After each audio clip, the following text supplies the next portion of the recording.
Every company is already a media company. The question is, are you running it intentionally or accidentally? And you may think to yourself, no, we're in the business of making this thing or providing a software. We're not in media, but I'm telling you that the world has changed and you are a media company. I'll prove it to you. And I'm also going to give you some insights on how to become a better media company so you can win. Now, we start by understanding that every company has more than one audience. They have three audiences, actually. The first one is the audience that they offload the media work for. The second audience is one that they serve because they must. And the third audience is one they barely think about. And the three audiences are the market or marketing, the customer, once you've won them, how do you keep them engaged? And the third is your employees and contractors, the people that are doing the work for you. We think about marketing because we need it to make sales, but we usually try to offload that work because it's not what we do.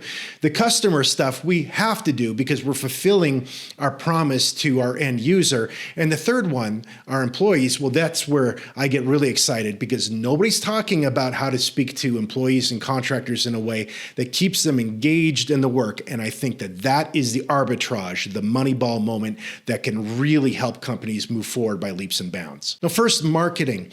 We understand that we need to create things out there that help people understand what we do.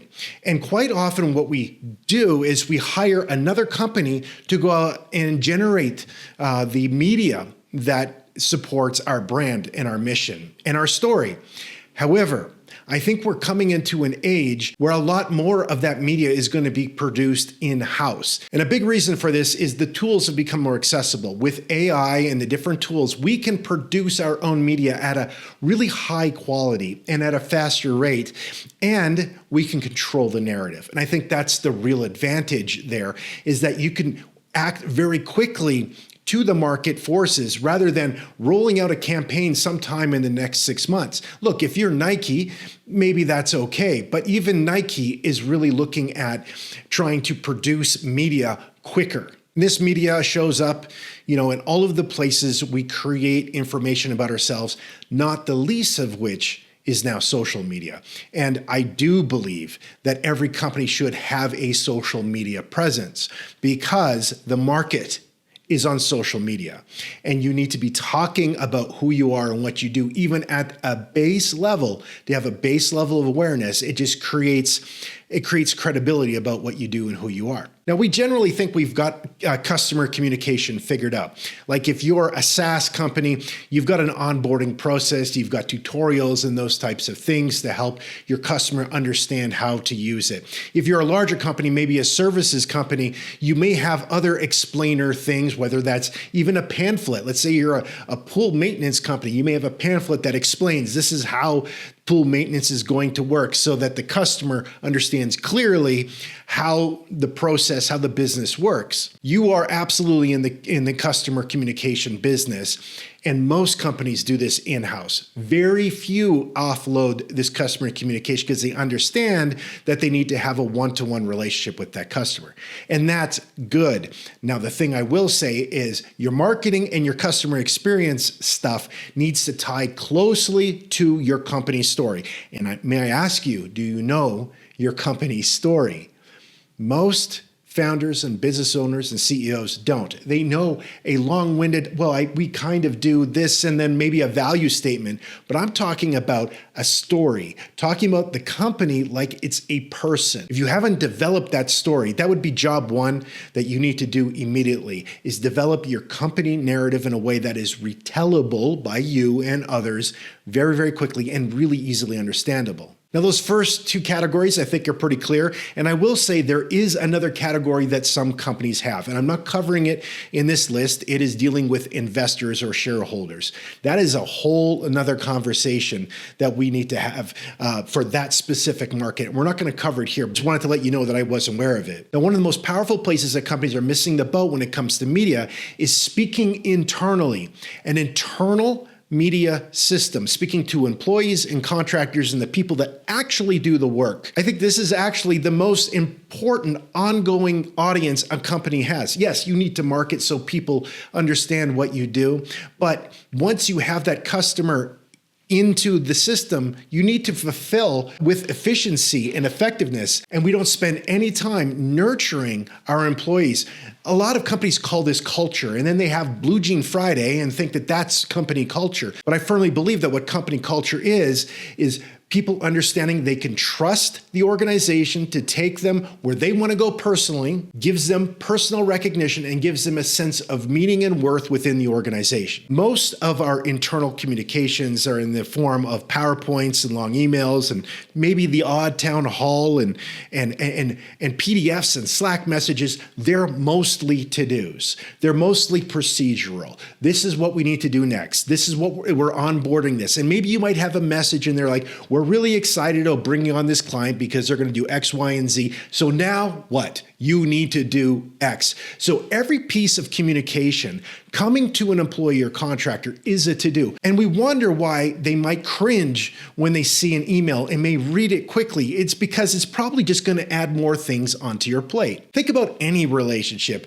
If you went home to your loved ones and you walked in the door and they immediately told you what they needed you to do, you would feel overwhelmed. If you walked in the door and you told them, I need you to do X, Y, and Z, and there was no other relationship, they would feel overwhelmed. It makes sense everywhere else in life, but in our work environments, we instantly default to to-dos and we don't bring people into the story. And that's why this matters. If your employees do not understand the mission and the priorities of how decisions are made and why this matters, if they do not understand that, you risk disengagement.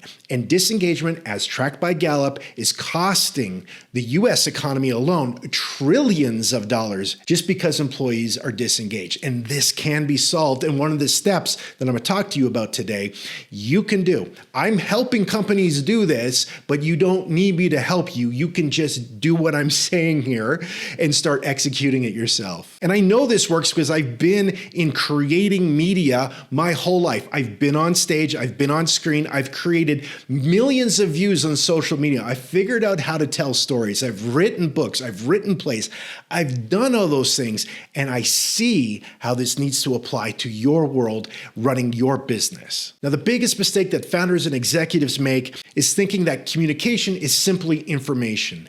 It isn't. It's meaningful information repeated. I'll say that again. It's meaningful information repeated. We do not get messages until they're repeated multiple times. In marketing, there's been some studies that say that people need to hear something 7 to 21 times before they begin to respond to a marketing message. And this is why our marketing communication repeats things a lot. Well, if that applies to the market, why wouldn't that apply internally? Why wouldn't we think that the people working for us need to hear the same core messages over and over again? One exposure is not enough. And this is what we do often is we have a town hall and we're like, the priority is X, and we just expect everybody to get it. And then we're surprised when you have drift throughout the organization. Well, you just said it once. It needs to be repeated so many times and in so many places that it is inescapable. It's unavoidable. The same core message needs to appear in different contexts and reiterated by different characters in your company, not just the founder, but principally the founder. Now, let me ask you this. If you wanted to tell somebody in your organization that you cared for them, that they were important, and you wanted to tell them a little bit about what the company is doing right now so that they feel part of it, wouldn't the best way to do that be just walking up to their desk and saying to them, hey, you're doing a great job. We so appreciate what you did on X, Y, and Z. I want to tell you what impact you're having. Okay, that is by far the best way you can do it. Make that part of your regular routine. But again, you can only do an employee desk visit every now and then, and you can't hit every employee every day. So how do you show up to their desk? The answer is so simple. The shift is so freaking simple. And I'm so excited about it, but also passionate about it, because once companies start embracing this, they're going to see cultural change where people really start getting it. The shift is simply starting to think in the terms of how people consume information and data in their regular lives. And they consume it through social media, through vertical video.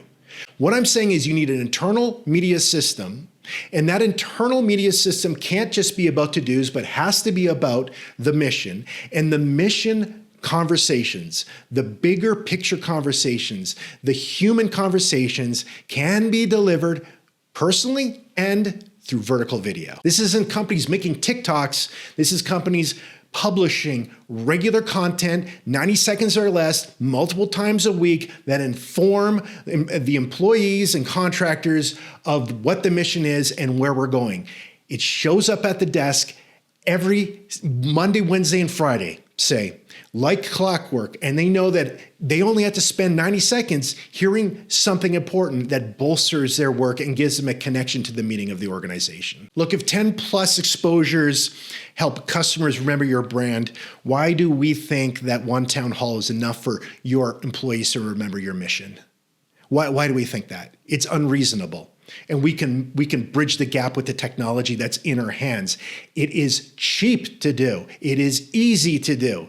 You don't need a big setup. Look, my setup right here. This setup is literally $200, and I could edit it super quick. You could have somebody in your company edit it in 15 minutes and put it out. This is not a massive time drag. If you need help thinking it through, I'm your guy, but just stay plugged in with this channel because I'm going to keep going through the details, and you can do this.